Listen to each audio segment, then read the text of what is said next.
সেই দিন নৈহাটি স্টেশন প্ল্যাটফর্মে এসে দাঁড়ানোর খানিক্ষণ পরে ডাউন ট্রেনটা আসে। তখন হুড়হুড় করে যে যে কামরায় পারে টপাটপ উঠে পড়ে। আগের স্টেশনটা ছিল ছোট, পরে বড় হয়েছে। প্ল্যাটফর্মও অনেকগুলো। দিনে দিনে লোকও বাড়ছে, শহরও বেড়ে যাচ্ছে হু হু করে। আর শহরের সঙ্গে পাল্লা দিয়ে মানুষের সংখ্যাও যেন হু হু করে বেড়ে চলেছে। নমস্কার, আমরা শুনছি কথাশিল্পী বিমল মিত্রের লেখা উপন্যাস আসামি হাজিরের দ্বিতীয় খণ্ড। তাহলে আসুন শুনে নেওয়া যাক আজকের পর্বে কি আছে।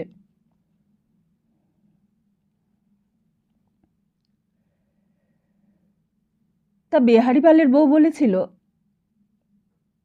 আজকেই যাবে কেন বাবা? এতদিন পর এলে, তা দুদিন দেশে থাকো না। সদানন্দ বলেছিল, কোথায় থাকবো? বেহারিপাল মশাইও বলেছিল, কেন, আমরা কি তোমার পর? আমাদের বাড়িতেই থাকবে। কিন্তু সদানন্দের তখন আর থাকবার ইচ্ছে ছিল না। বলে, আর থাকা চলবে না। বেহারিপালের বউ বললে, শেষকালের দিকে বড় কষ্ট হয়েছিল বাবা নয়নতারার। সে কাণ্ড এ গায়ে সবাই দেখেছে। তা নয়নতারার আর কি দোষ বলো? ওই বউ যে এতদিন অত সব সহ্য করেছে, সেটাই হলো অবাক কাণ্ড। সদানন্দ সব ঘটনাগুলোই শুনেছিল। বললে, তারপর? বিহারীপালের বউ বললে, তারপর তোমার দাদামশাই চেপে ধরলে তোমার বাবাকে। তারক চক্রবর্তী মশাই বললেন যে চৌধুরী বাড়ির বউকে এমন করে বাড়ি থেকে তাড়িয়ে দেওয়া চলবে না।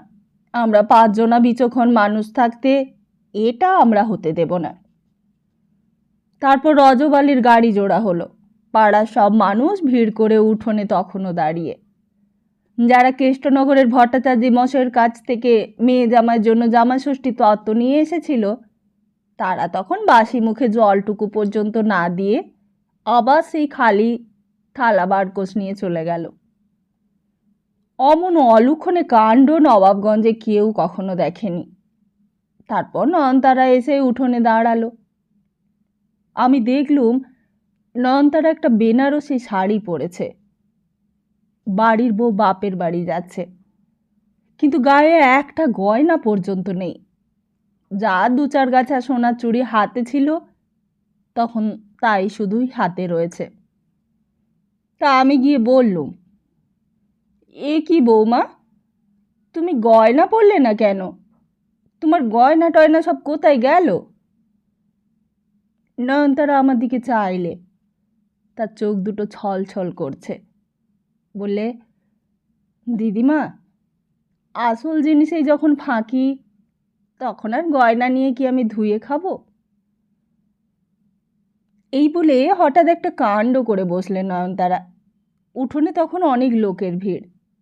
সেসব কোনো দিকেই তখন আর তার ভূক্ষেপ নেই। একেবারে লোকের ভিড় ঠেলে সোজা কুয়োতলার দিকে চলে গেল। আর সেইখানে মাটির জ্বালায় জল ছিল। ঘটি করে সেই জল নিয়ে মাথার সিথিতে ঢালতে লাগলো। গোপালের মা কাছে দাঁড়িয়েছিল। সেও দৌড়ে গিয়ে বৌমার হাত দুটো ধরে ফেলেছে। বলে, কি করছো বৌমা, করছোটা কি? সিঁদুর ধুয়ে ফেলছো কেন? কিন্তু কে আর শোনে কার কথা। নয়নতারা এক হাতে ঘটি করে তখন নিজের সিথির ওপর জল ঢালছে, আর এক হাতে সিঁদুর ঘষে ঘষে তুলে ফেলছে। সিথিটা একেবারে বিধবার মতো সাদা করে তবে ছাড়লে। তা আমিও আর থাকতে পারলুম না। বললুম, কি করছো বৌমা, করছোটা কি? আমিও নয়নতারার হাতটা চেপে ধরবার চেষ্টা করতে গেলুম, কিন্তু নয়নতারা এক ধাক্কায় আমার হাতটা সরিয়ে দিলে। বললে, আমাকে বাধা দেবেন না দিদিমা। আমি বললাম, এ অতি চিহ্ন হলো সিঁদুর, তা ও কি মুছতে আছে বৌমা? ওতে যে তোমার অকল্যাণ হবে। শুনে নয়নতারা রেগে উঠল। অকল্যাণের আর কতটুকু বাকি আছে দিদিমা, যে অকল্যাণকে ভয় করব? তা বললাম, তুমি তো শুধু তোমার অকল্যাণের কথা ভাবছো। সদানন্দের অকল্যাণের কথাটাও তো তোমাকে ভাবতে হবে বৌমা। তা নয়নতারা বললে, তা তিনি কি আমার কথা কখনো ভেবেছেন যে আমি তার কথা ভাবব? বলেই আরেক কাণ্ড করে বসল। পেতলের ঘটিটা দিয়ে দু হাতের দুটো শাঁখা দুমদুম করে ভেঙে টুকরো টুকরো করে গুঁড়িয়ে ফেললে, আর তারপর হাতের নোয়াটা খুলে মুচড়ে বাগানে ঝোপের দিকে ছুঁড়ে ফেলে দিলে। আর ফেলে দিয়ে বললে, এইবার এই আপদগুলো ঘুচল দিদিমা, আপনি আশীর্বাদ করুন যেন এই ভড়ং আর কখনো জীবনে না পড়তে হয়। তা আশেপাশের লোক তখন সবাই স্তম্ভিত হয়ে নয়নতারার কাণ্ড দেখছে। নয়নতারা আর কোনো দিকে না চেয়ে সোজা রজবালির গাড়িতে গিয়ে উঠল। তা আমি আর কি বলবো, আর কে বা তখন কি বলবে? জীবনে অনেক কাণ্ড দেখেছে বিহারীপালের বউ। আর শুধু বিহারীপালের বউ কেন, বিহারীপাল নিজেই কি আর কিছু কম দেখেছে? কে কম দেখেছে এই পৃথিবীতে বেঁচে থেকে? তারক চক্রবর্তীও বুড়ো মানুষ, অনেক কিছু কাণ্ড দেখা আছে। গোপালের মা চৌধুরী মশাইয়ের গিন্নি, চৌধুরী মশাই প্রাণকৃষ্ণ শাহ, কেউই কোনো বউয়ের এমন কাণ্ড আগে কখনো কোনো সংসারেই ঘটতে দেখেনি, শোনেও নি। রজবালির গাড়ি তখন চলতে আরম্ভ করেছে। গৌরী পিসি গাড়িতে উঠতে যাচ্ছিল, কিন্তু নয়নতারা তাকে গাড়িতে উঠতে দিলে না। বললে, না, তোমাকে আর উঠতে হবে না গাড়িতে, আমার সঙ্গে এসে আর ভড়ং করতে হবে না। তা গৌরী পিসি আর এগোলো না, কিন্তু পেছন পেছন চলতে লাগলো কৈলাস গোমস্তা। তারক চক্রবর্তী মশাই বলে দিলে, কৈলাস, তুমি বাবা আমাদের বৌমাকে একেবারে কেষ্টনগরে ওর বাবার হাতে তুলে দিয়ে তবে ফিরে আসবে, বুঝলে? কৈলাস গোমস্তা কথাটা বুঝলে কিনা তা বোঝা গেল না। সে তখন গাড়ির পেছন পেছন অনেক দূরে এগিয়ে গিয়েছে। বিহারীপালের বউ কথাগুলো বলতে বলতে কেঁদে ভাসিয়ে ফেললে। বললে, তারপর বৌমার কথা কত ভেবেছি বাবা, ভেবেছি গিয়ে একবার দেখা করে আসি। তা কোথায় আর যাবো বলো? আর কোথায় গেলে বৌমার সঙ্গে দেখা হবে তাও তো আমি বুঝতে পারিনি। তারপর যখন তোমাদের বাড়ির এই হাল দেখলে, ওদিক চেয়ে দেখলেও কান্না পেত। তোমার মা মারা যাওয়ার পর ওই বাড়ির দিকে চেয়েই আমি আর দেখিনি। কথাগুলো শুনতে শুনতে সদানন্দ উঠে দাঁড়ালো। দিদিমা বললে, উঠছো কেন বাবা, কোথায় যাচ্ছ? সদানন্দ বললে, এইবার যাই দিদিমা। দিদিমা বললে, এতদিন পরে যদি ফিরেই এলে তা আবার চলে যাচ্ছ কেন বাবা?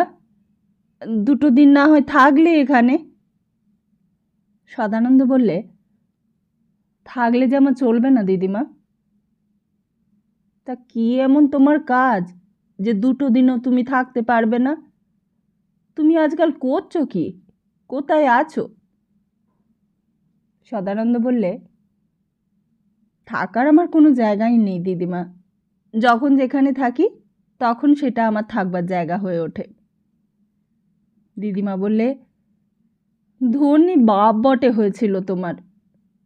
তবে তোমাকে বলি বাবা, রেলবাজারের আড়তদার প্রাণকেষ্ট শাহ, তার কাছেই তোমার বাবা এই তোমাদের সব সম্পত্তি টম্পত্তি বেচে দিচ্ছেন।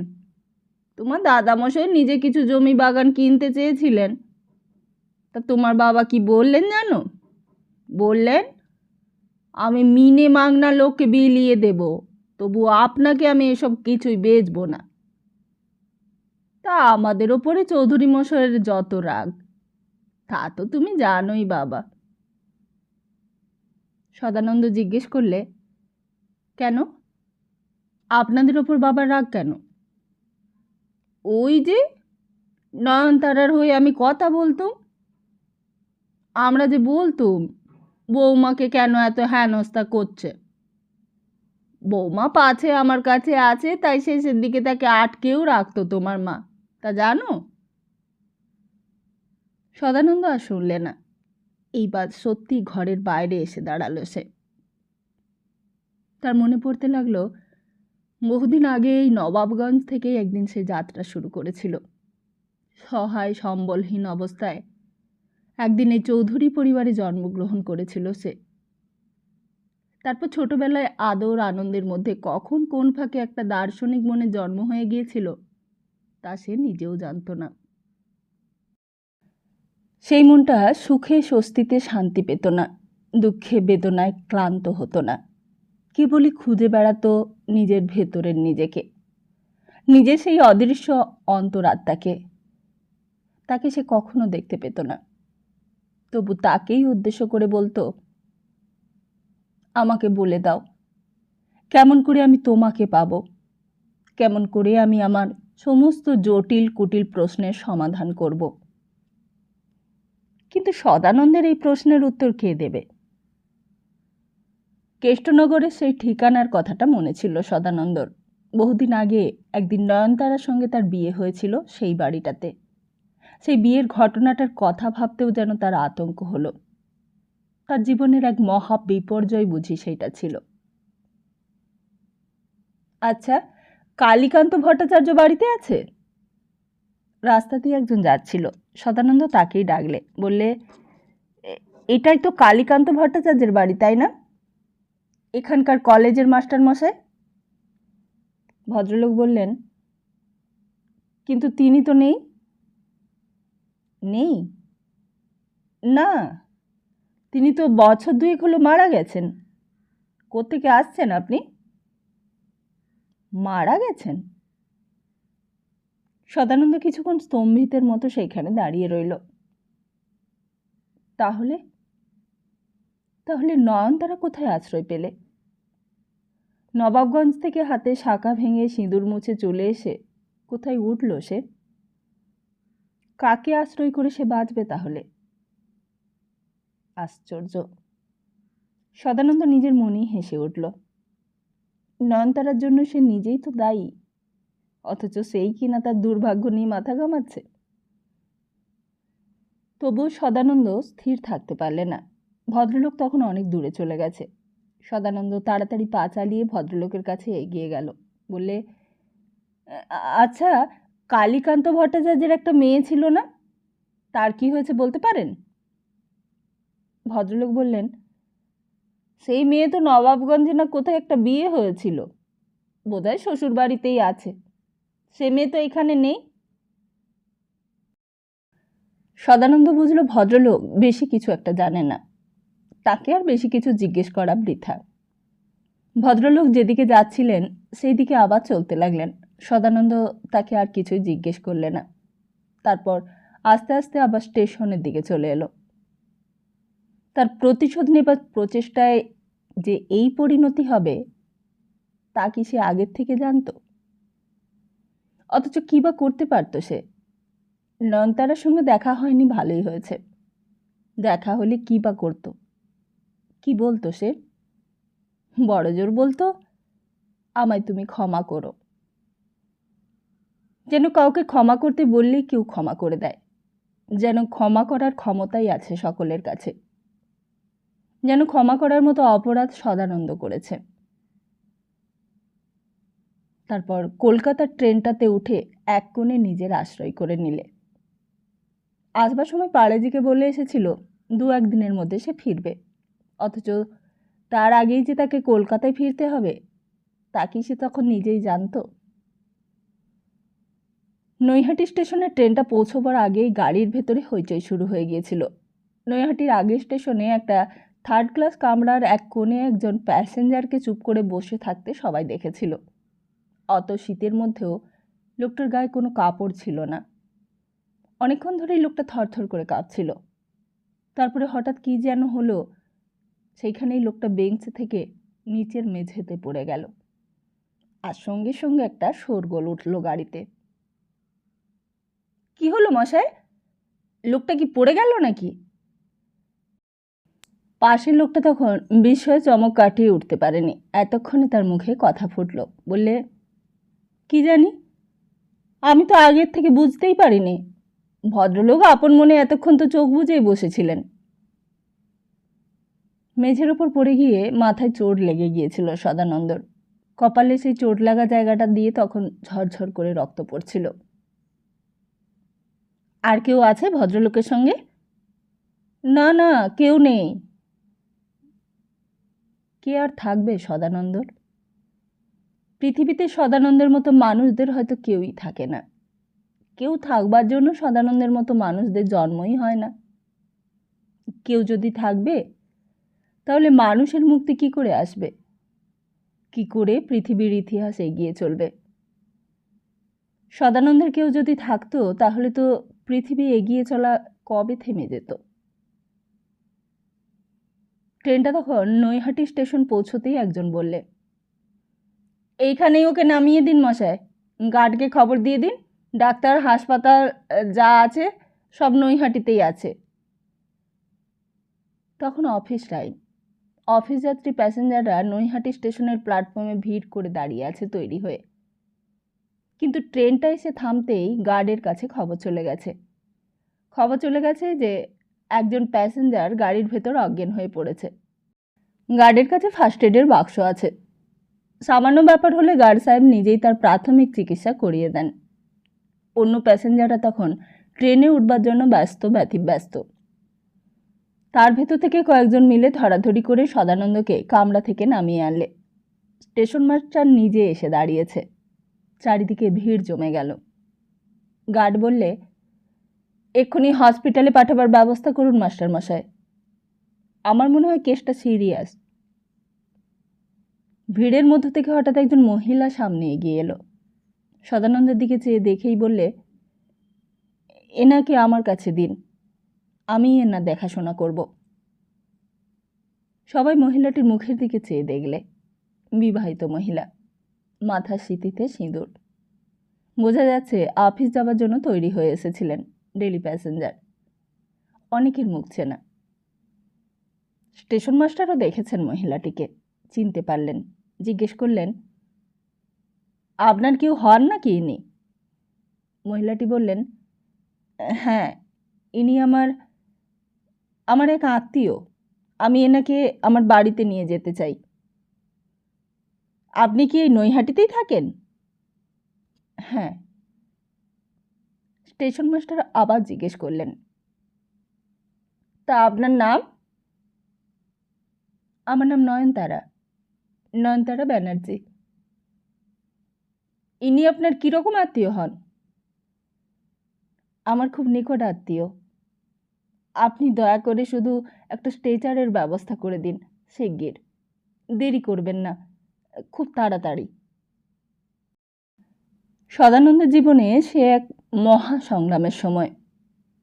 সংগ্রাম সারা জীবনই সে করেছে।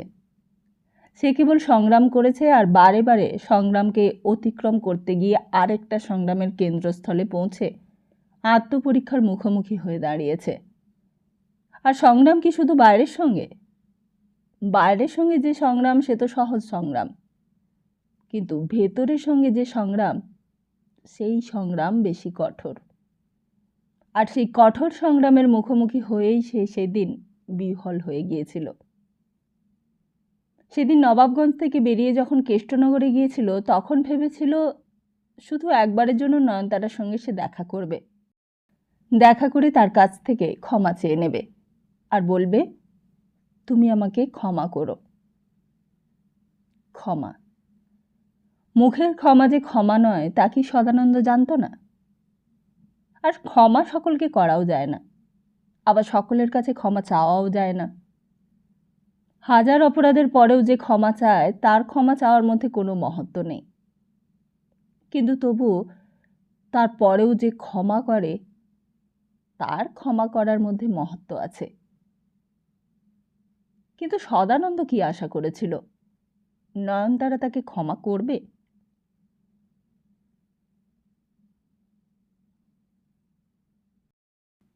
তা সেদিন চৌধুরী মশাইয়ের ঘুমই হয়নি সারা রাত।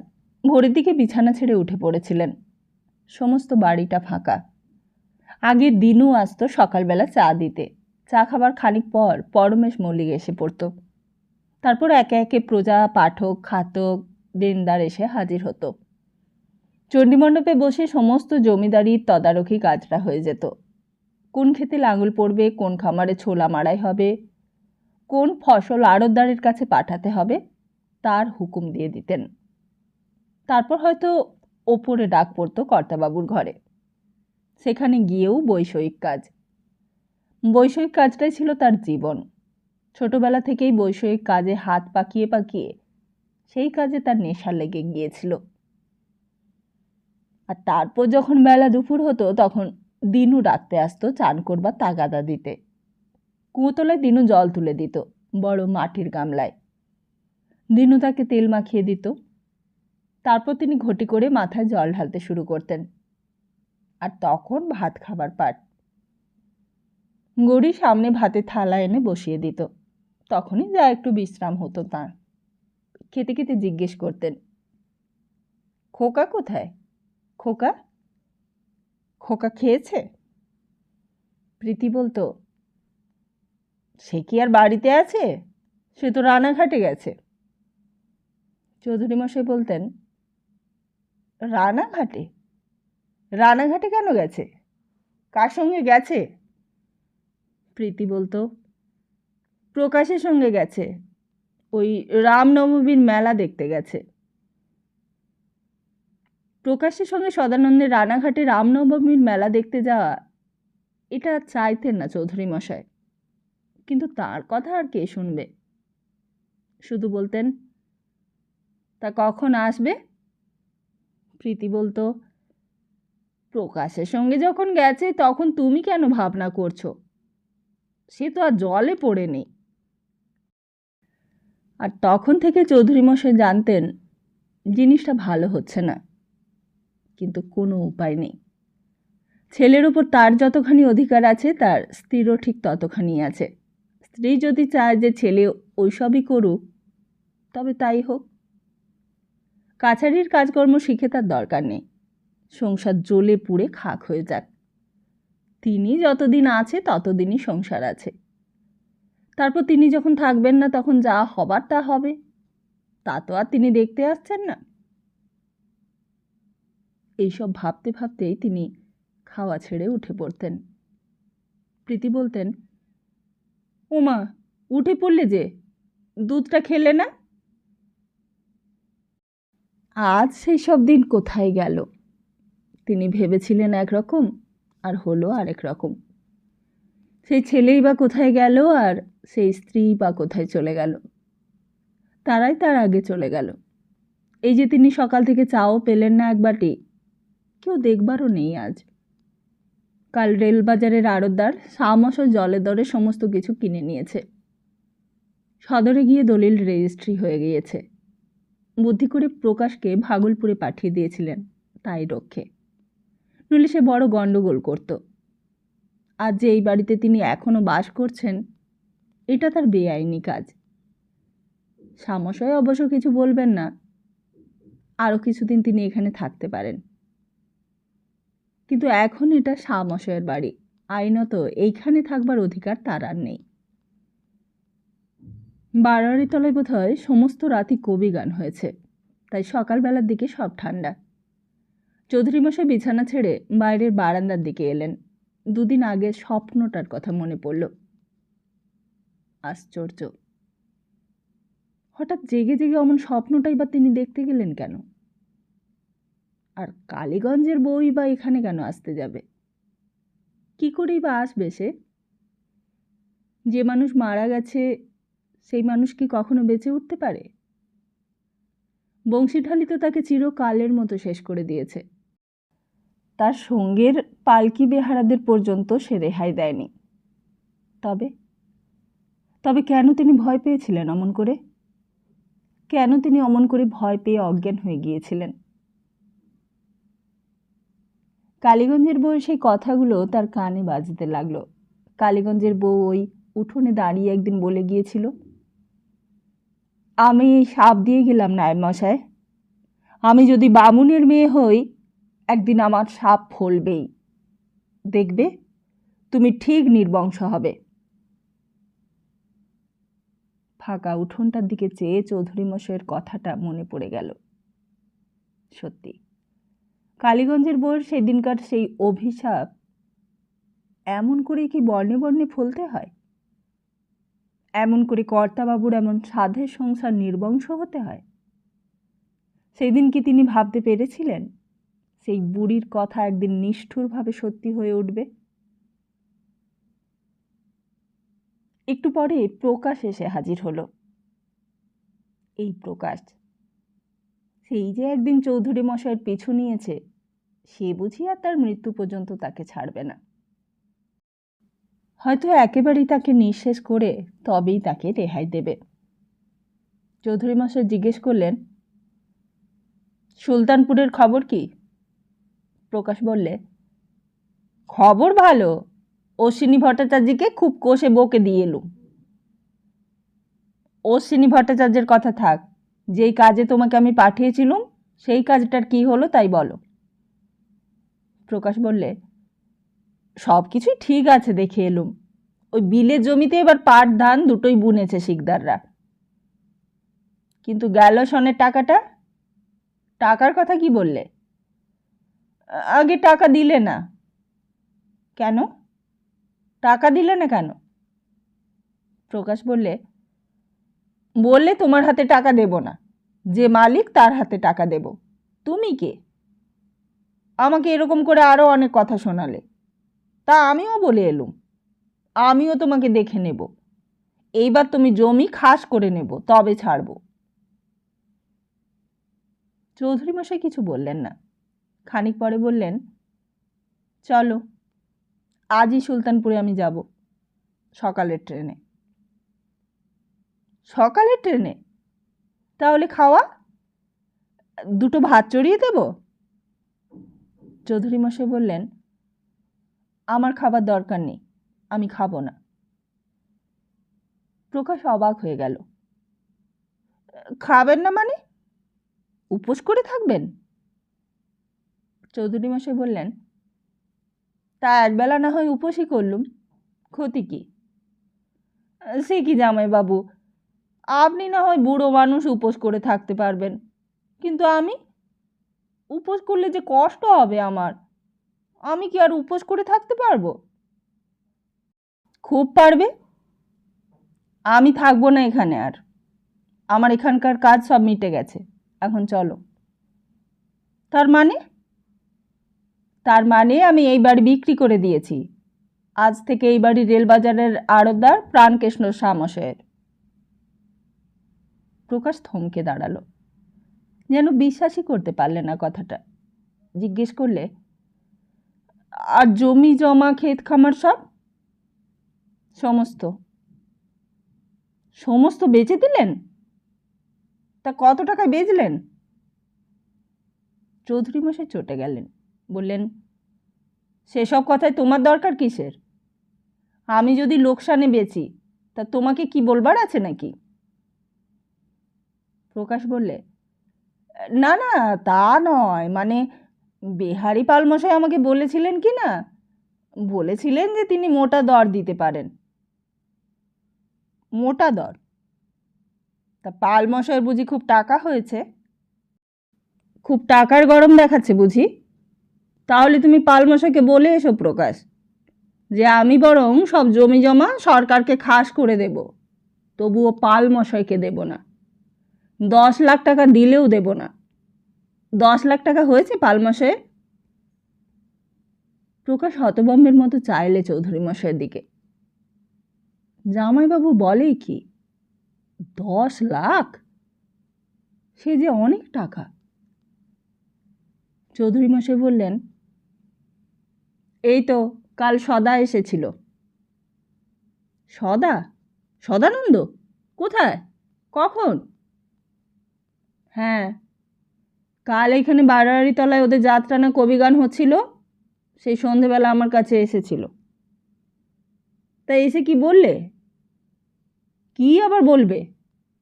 আমি কি কিছু কথা বলতে দিয়েছি যে কথা বলবে? আমি তাকে তাড়িয়ে দিয়েছি। প্রকাশ বললে, আপনি ঠিক দেখেছিলেন সদা এসেছিল? সেবার তো ওই রকম করে কালীগঞ্জের বউকেও এই বাড়িতে আপনি আসতে দেখেছিলেন। তা ভুল দেখেননি তো? চৌধুরী মশাই তখন চলে যাওয়ার জন্য ব্যস্ত। সারা রাত ঘুম হয়নি, খাওয়াও হয়নি। তারপর সদানন্দকে তাড়িয়ে দিয়েছেন। মনটাও যেন কেমন বিগড়েছিল। প্রকাশের কথায় কান দেবার সময় ছিল না তখন। বললেন, চলো চলো, এখন ওসব কথা থাক। প্রকাশ বললে, থাকবে কেন ওসব কথা? সদানন্দ এলো আর আপনি তাকে তাড়িয়ে দিলেন। তা কোথায় গেল সে? কোথায় গেল তা কি আর আমি দেখতে গিয়েছি? আর আমার দেখতে বয়ে গেছে। সে কি আমার ছেলে? আমার শত্রু। তা কোথায় আর যাবে? আর তার যাওয়ার জায়গাই বা কোথায় আছে? ওই পাল মশাইয়ের বাড়িতে বোধহয় গিয়ে উঠেছে। ওইখানেই বোধহয় খেয়েছে দিয়েছে। ওদের জন্যই তো আজকে এই সর্বনাশটা হলো কি না আমার। প্রকাশ বললে, তাহলে যাই গিয়ে দেখে আসি সদা আছে কিনা। চৌধুরী মশাই বললেন, তা যাও, কিন্তু খবরদার বলে দিচ্ছি, এখানে সদাকে তুমি ডাকতে পারবে না। আমি তার মুখ দর্শনও করতে চাই না। আগে না, তা কখনো ডাকি? তার জন্যই তো আমাদের এই এত হেনস্থা। তার জন্যই তো আমার দিদিটাও মারা গেল। তার জন্যই তো আপনি জমিদারি বেচে দিলেন। আমি কি ভাবছেন কিছুই জানি নে? ওকে খুঁজে বার করার জন্য আমি কতবার কলকাতায় গেলুম, পুলিশকে কত টাকা ঘুষ দিলুম, আর সেই কিনা এখানে এসে হাজির হয়েছে।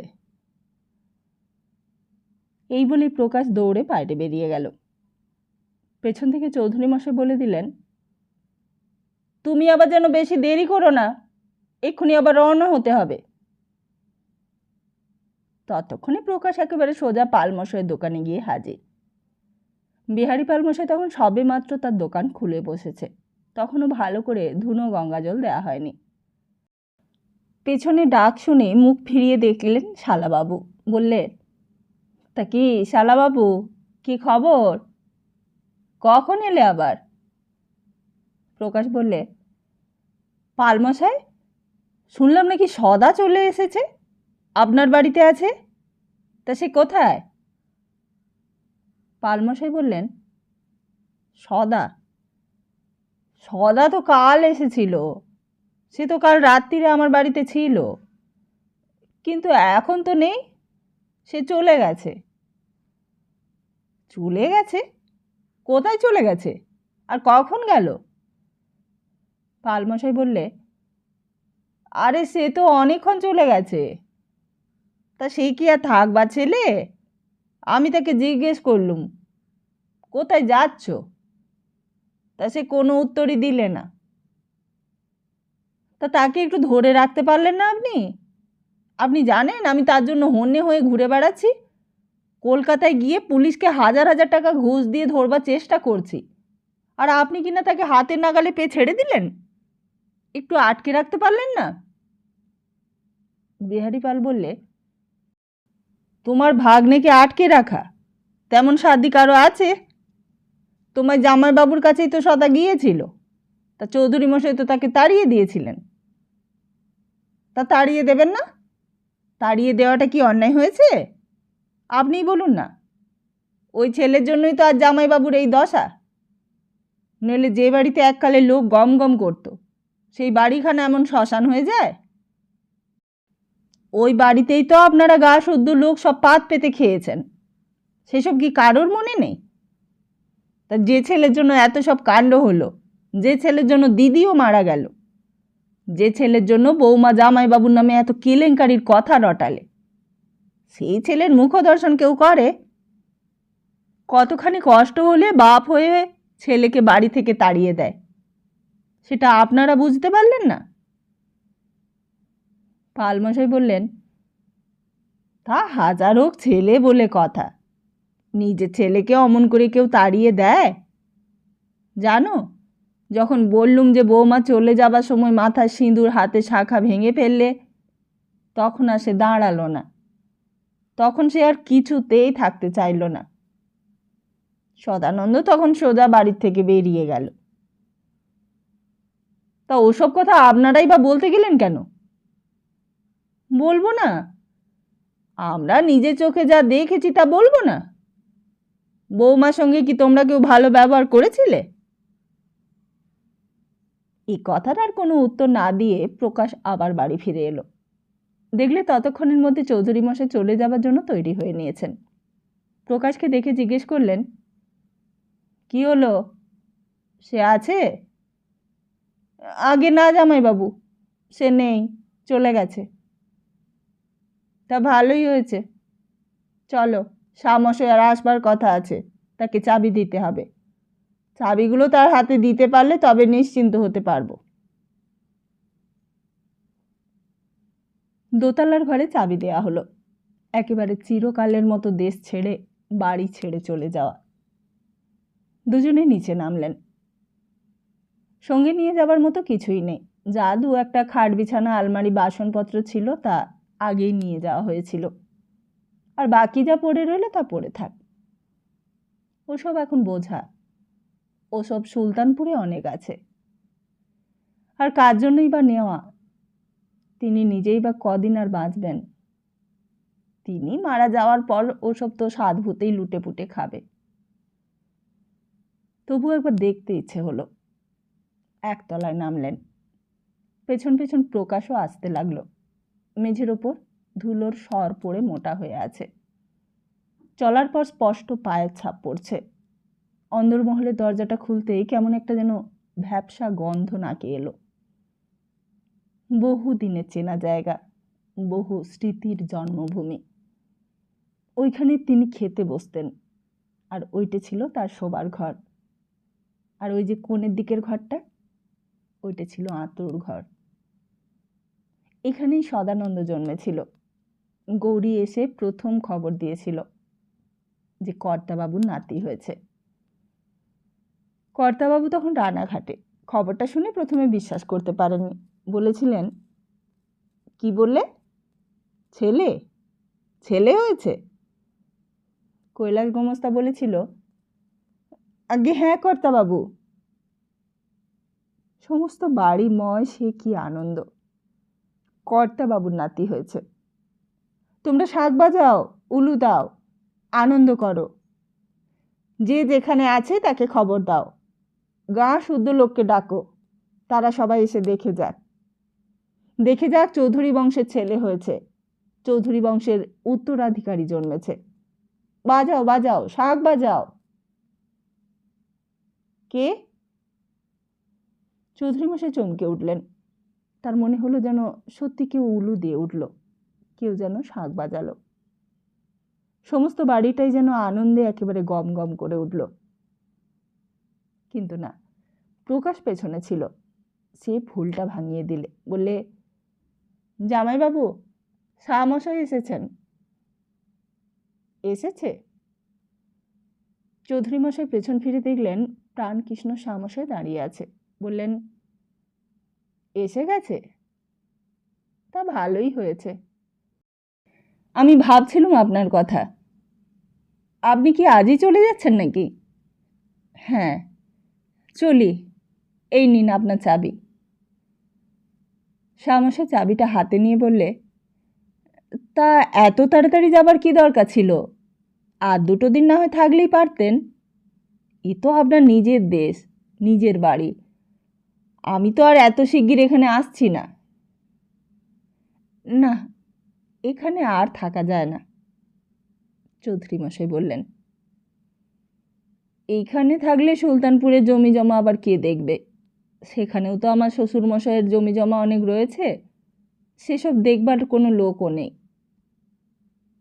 বলি প্রকাশের দিকে চেয়ে বললেন, এসো প্রকাশ। প্রকাশও চলতে লাগলো পেছন পেছন। একদিন বড় আশা করে নরনারায়ণ চৌধুরী যে বংশের যে সংসারের পত্তন করেছিলেন, চৌধুরী মশাই চলে যাওয়ার সঙ্গে সঙ্গেই তা নিঃশেষে নিশ্চিহ্ন হয়ে গেল। বোধহয় শেষ পর্যন্ত কালীগঞ্জের বউয়ের অভিশাপই ফলল, কে জানে। নবাবগঞ্জে চৌধুরী বাড়ির সুতিকা গৃহে একদিন যে অসহায় শিশুটি ভূমিষ্ঠ হবার সঙ্গে সঙ্গে উলুধ্বনি উঠেছিল, শাঁখ বেজেছিল, সেই দিন সেই নৈহাটি শহরের একটা গলির ভেতরের বাড়িতে সেই শিশুটি তখন আবার তেমনি করেই অসহায় হয়ে একটা বিছানার ওপর শুয়েছিল। কিন্তু তখন আর তার জন্য কেউ শাঁখও বাজাচ্ছে না, উলুধ্বনিও দিচ্ছে না। ওদিকে ধর্মশালার পাড়ে যে দরজার সামনে দাঁড়িয়ে রোজ রাস্তার দিকে চেয়ে বসে থাকে। কই, বাবুজি তো আসছেন না। কত লোক আসতো ধর্মশালায়, কত লোক আবার চলেও যেত। কলকাতা শহরে মানুষের আনাগোনার বিরাম নেই। বিরাট জনস্রোতের সঙ্গে কর্মস্রোত জড়িয়ে একাকার হয়ে গিয়েছিল বড়বাজারে। মহেশ আসত, জিজ্ঞেস করত, আমাদের দাদাবাবু আসেনি পাড়েজি?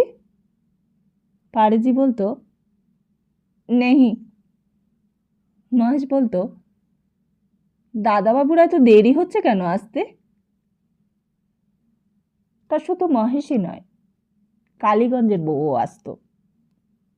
কোন বিরাট এক প্রাসাদের পেছনকার খাটাল থেকে বুড়ো মানুষটা সদানন্দের দেওয়া আলোয়ানটা গায়ে জড়িয়ে খোঁড়াতে খোঁড়াতে এসে হাজির হতো ধর্মশালার সামনে।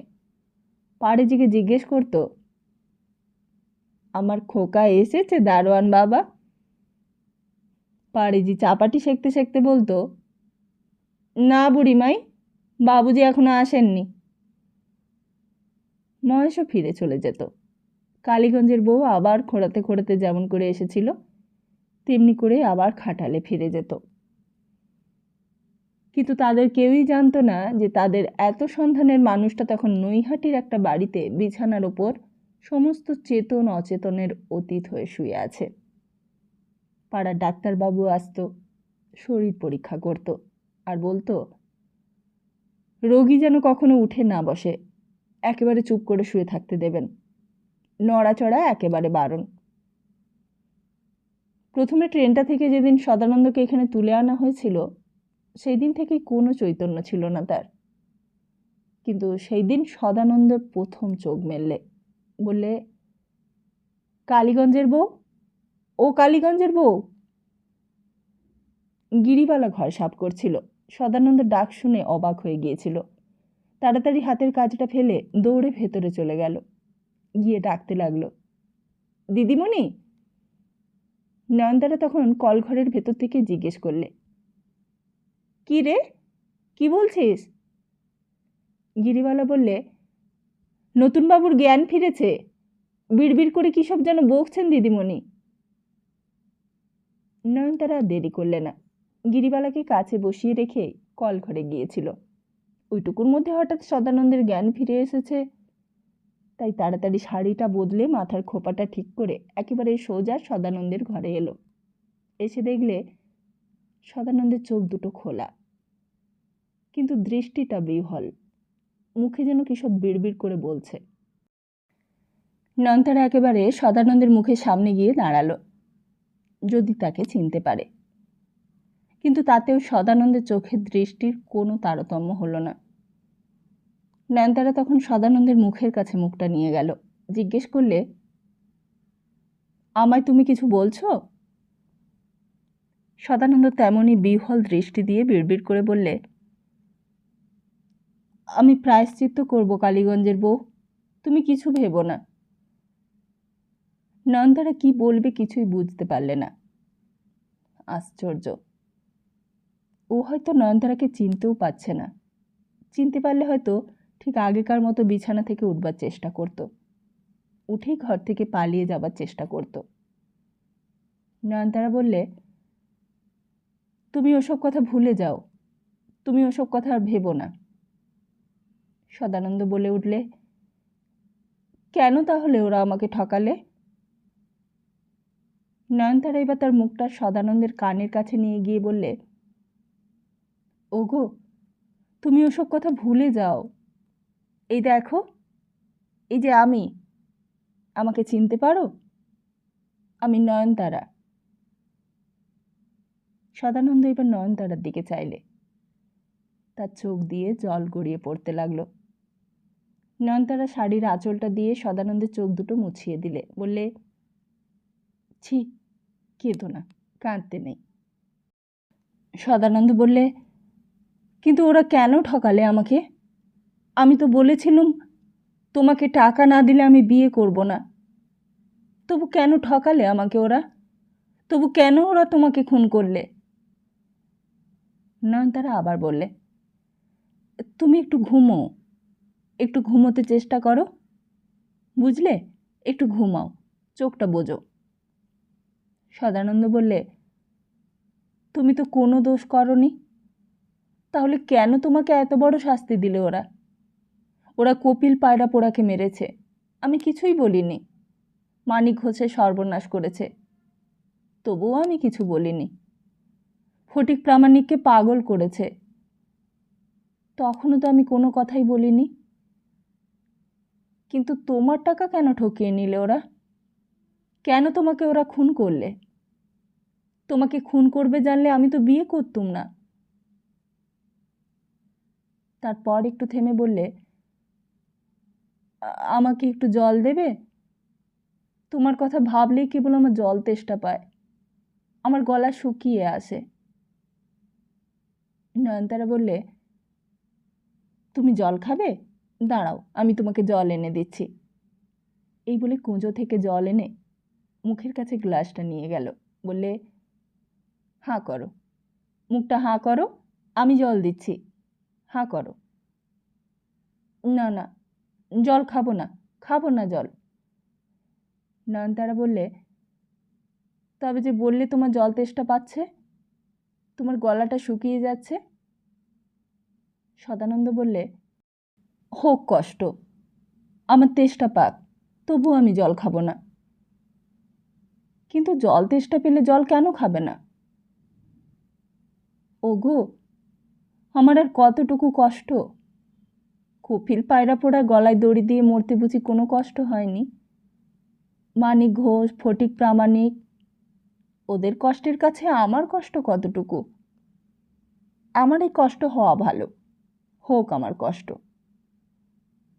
না না, তুমি জলটা খেয়ে নাও, লক্ষ্মীটি খাও।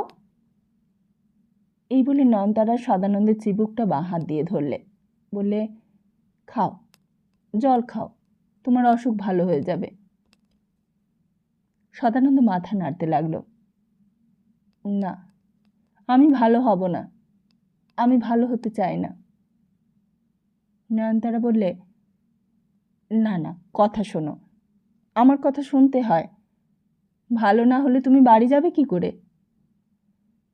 আমি বাড়ি যাব না, যাব না, আমি এখানেই থাকব। নয়নতারা বললে, ছি, এখানে থাকতে নেই, তুমি শিগগির ভালো হয়ে ওঠো, উঠে তুমি তোমার বাড়ি চলে যাও, জল খাও। হঠাৎ পেছনে কি একটা ছায়ার আভাস, পেছন ফিরে চাইতেই দেখলে নয়নতারা নিখিলেশ দরজার সামনে দাঁড়িয়ে আছে। নিখিলেশকে দেখে নয়নতারা অবাক হয়ে গেছে, মাথায় ঘোমটা টেনে দিয়ে বললে, তুমি তুমি এই সময়ে? অফিস নেই? নিখিলেশ এই কথার উত্তর দিলে না, আস্তে আস্তে আবার বাড়ির ভেতর অদৃশ্য হয়ে গেল। নয়নতারা হাতের গ্লাসটা রেখে পাশের ঘরে ঢুকতেই দেখলে নিখিলেশ বিছানার ওপর চুপ করে বসে আছে। নয়নতারা আবার সেই আগেকার প্রশ্নটাই করলে, কি গো, কি হলো? তোমার অফিস কি ছুটি হয়ে গেল নাকি? নিখিলেশ শুধু বললে, না। নয়নতারা বললে, তবে তবে কি তোমার শরীর খারাপ হলো? কই দেখি, কপালটা দেখি। বলেই নয়নতারা কাছে এগিয়ে গিয়ে নিখিলেশের কপালে হাত দিতে গেল। নিখিলেশ নয়নতারার হাতটা নিজের হাত দিয়ে সরিয়ে দিলে। বলে, না, আমার কিছু হয়নি।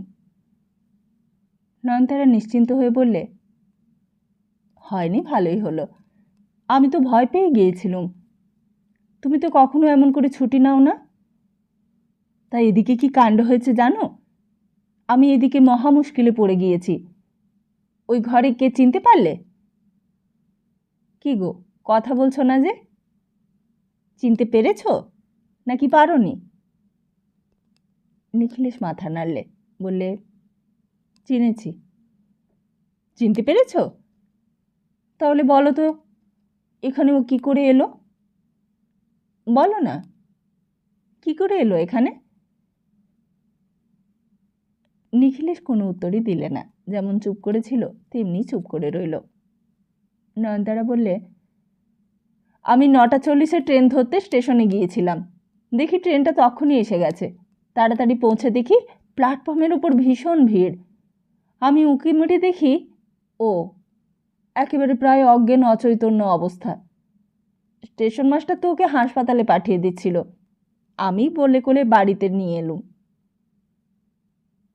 এতক্ষণে নিখিলেশ কথা বললে বললে, তা হাসপাতালে পাঠাচ্ছিল ওরা, তাতে কি দোষ হচ্ছিল? হাসপাতালে চেয়ে কি বাড়িতে ভালো সেবা হবে?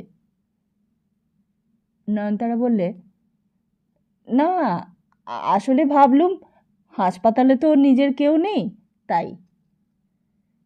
নিখিলেশ বললে, কিন্তু তার জন্য আজকে তোমার অফিসটা তো কামাই হলো। বারে, আমার তো ছুটি পাওনা আছে। ছুটি পাওনা হলেই বা, কত কষ্টে আমি তোমার চাকরিটা জোগাড় করে দিয়েছি। বিএ পাশ করে কত মেয়ে চাকরির জন্য ঘুরে ঘুরে বেড়াচ্ছে, আর তুমি এরকম একটা খবর না দিয়েই অকারণে অফিসটা কামাই করলে। এটা কি ভালো হলো? নয়নতারা বললে, তুমি এটাকে অকারণ বলছো? তা অকারণ নয় তো কি? রাস্তাঘাটে এরকম কত লোকের অ্যাক্সিডেন্ট হচ্ছে, তুমি কি তাদের সকলকেই বাড়িতে তুলে এনে সেবা করতে পারবে? সকলকে সেবা করে কি বাঁচিয়ে তুলতে পারবে? নয়নতারা কথাটা শুনে মনে মনে যেন একটু কষ্ট পেল। বললে, সকলের সঙ্গে তুমি ওর তুলনা করলে? সকলে আর ও কি এক হলো? চোখের সামনে ওকে ওই অবস্থায় দেখলুম, তারপর কি করে চুপ করে থাকতে পারি বলো? নিখিলেশ বললে, ঠিক আছে, অফিস টফিস গিয়ে তাহলে আর তোমার কোনো দরকার নেই, তুমি তাহলে ওর সেবাই করো। এই বলে নিখিলেশ উঠে পড়ল।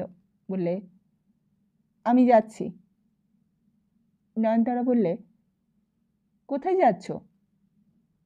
নিখিলেশ বললে, একটা কাজ আছে। তোমার আবার এখন কি কাজ? অফিস থেকে তো তুমি ছুটি নিয়ে এলে নাকি? নিখিলেশ বললে, এখন বাজেট তৈরির কাজ চলছে, এখন কি ছুটি পাওয়া যায়? তাহলে টিফিনের সময় বেরিয়ে তোমার অফিসে গিয়েছিলাম, তোমাকে বলতে গিয়েছিলাম যে আজকে 8:19 ট্রেনটায় বাড়ি ফিরব, তুমি অফিসে আমার জন্য অপেক্ষা করো না, একলাই বাড়ি চলে যেও। গিয়ে শুনি তুমি অফিসেই আসোনি, তাই আমার খুব ভাবনা হলো। ভাবলুম যে এমনটা তো কখনো হয় না, মনে একটা ভয়ও হলো, হয়তো কোনো অ্যাক্সিডেন্ট হয়েছে। তাই সঙ্গে সঙ্গে অফিসে গিয়ে বললুম যে আমার স্ত্রীর খুব অসুখ, আমি বাড়ি চললুম। নয়নতারা বললে, আমার অসুখ হয়েছে এই সন্দেহটাই বা তোমার কেন হলো? যাবার সময় তো তুমি দেখে গেছো যে আমি দিব্যি সুস্থ আছি, হঠাৎ আমার শরীর খারাপ কেন হতে যাবে? তা কি আর বলা যায়? আগে তো তুমি কখনো অফিস কামাই করনি, তা আমি কি করে জানবো যে বাড়িতে এই কাণ্ড তুমি বাঁধিয়ে রেখেছ? মিছিমিছি আমার অফিসে হাফ ডে হলো, অথচ এখন বাজেট তৈরি চলছে। তা এখন তুমি কোথায় চললে? নিখিলেশ বললে, দেখি কোথায় যায়, কোনো রকমের সময়টা তো কাটাতে হবে। নয়নতারা বলে উঠল, তা আজ যে হঠাৎ সময় কাটাবার জন্য তোমাকে বাইরে যেতে হচ্ছে? এতদিন তো বাড়িতেই তোমার সময় ভালো কাটতো। সে তখন কাটতো তোমার সময় ছিল বলে, আজকে তো আর তোমার নিজের সময় নেই। আজ তো ওই ঘরে রোগী নিয়ে তুমি ব্যস্ত থাকবে, তোমার তো এখন অনেক কাজ। তুমি আমাকে অত খোঁটা দিয়ে কেন কথা বলছো? নিখিলেশ বললে, খোঁটা? খোঁটা কখন দিলুম তোমায়? আমি তো সত্যি কথা বলছি। তোমার কি কোনো কাজ নেই? নয়নতারা বললে, হাজার কাজ থাকলেও তোমার সঙ্গে কথা বলবার সময় আমার আছে। ওকে এই বাড়িতে এনেছি বলে তুমি রাগ করেছ? কেন গো? একটা লোক বেঘরে মারা যাক, এটা কি তুমি চাও? আমি কি তাই বলেছি? আমাকে তুমি অত নীচ ভাবো? না না লক্ষ্মীটি, তুমি আমার ওপর রাগ করো না। ওকে তুমি চেনো না বলেই তোমার এত রাগ হচ্ছে। ওকে যদি তুমি চিনতে তাহলে বুঝতে পারতে ওর ওপর রাগ করাটা অন্যায়, বরং ওর ওপর দয়া হওয়াটাই উচিত সকলের।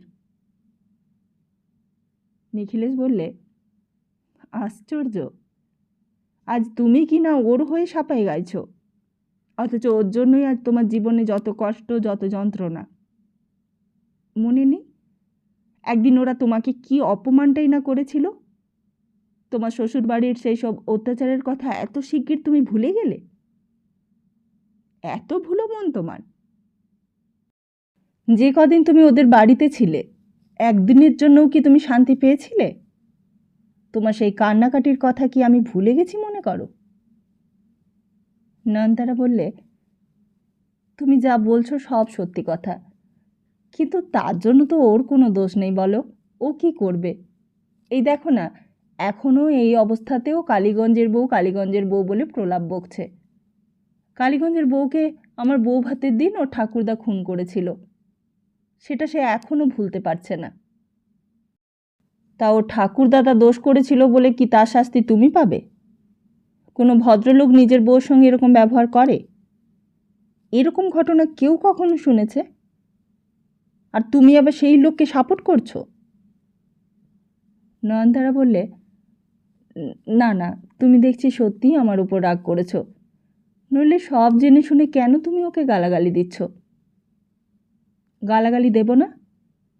আমি যদি সেদিন নবাবগঞ্জে থাকতুম, আমি ওকে চাবুক মারতুম, তুমি জানো? ছি ছি, কী বলছো তুমি? ও পাশেই রয়েছে, যদি ও শুনতে পায়। তোমার কি রাগ হলে কোনো জ্ঞান থাকে না? ওর ব্যবহারের জন্য ও কি দায়ী? ও দায়ী নয় তো কে দায়ী? দায়ী ওর বাবা, ওর ঠাকুরদাদা, দায়ী ওর পূর্বপুরুষ। তা ওর পূর্বপুরুষের জন্য তুমি শাস্তি পাবে, এটা কোন শাস্ত্রে লেখা আছে? এটা কোন দেশের বিচার? নয়নতারা বললে, তুমি একটু চুপ করো, বড্ড চেঁচিয়ে চেঁচিয়ে কথা বলছো। তুমি সব জেনে শুনেও এসব কথা কেন বলছো? ও তো আমাকে সব খুলেই বলেছিল, তারপরেও আমি কি ওকে দোষ দিতে পারি বলো? তাহলে তুমি তোমার শ্বশুর বাড়িতে থাকলেই পারতে, সেখান থেকে চলে আসতে গেলে কেন? নয়নতারা বললে, না, তুমি দেখছি আজকে আমার সঙ্গে ঝগড়া না করে আর ছাড়বে না। নিখিলেশ বললে, তুমি শুধু আমার ঝগড়া করাটাই দেখলে, আর আমি যে তোমাকে প্রাইভেটে ম্যাট্রিক পাস করিয়ে চাকরিটা করিয়ে দিলুম, সেটা একবারও দেখলে না। তখন তো আমাকে বলেছিলে যে তুমি তোমার শ্বশুরবাড়ির লোকের নাম মুখেও আনবে না। নয়নতারা বললে, ঠিক আছে, এসব কথা থাক, আমি চা করে দিচ্ছি, তুমি চা খাও, আমিও একটু চা খাবো, চা খেলে তোমার রাগ কমবে। নিখিলেশ বললে, না, তুমিই খাও, আমি খাবো না, আমি এখন বেরোবো। নিখিলেশ বেরোতে যাচ্ছিল, কিন্তু নয়নতারা পথ আটকে সামনে দাঁড়ালো। বললে, চা না খেয়ে কিন্তু তুমি যেতে পারবে না, বলে দিচ্ছি। অফিসে তো তুমি এই সময় একবার চা খাও, আমি গিরিকে বলছি চা করতে। কথাটা বলেই নয়নতারা চলে যাচ্ছিল, কিন্তু নিখিলেশ বললে, শোনো, একটা কথা শুনে যাও। কি? ওকে আর কতদিন রাখবে এখানে? নয়নতারা কথাটা শুনে স্তম্ভিত হয়ে গেল। বললে, তার মানে?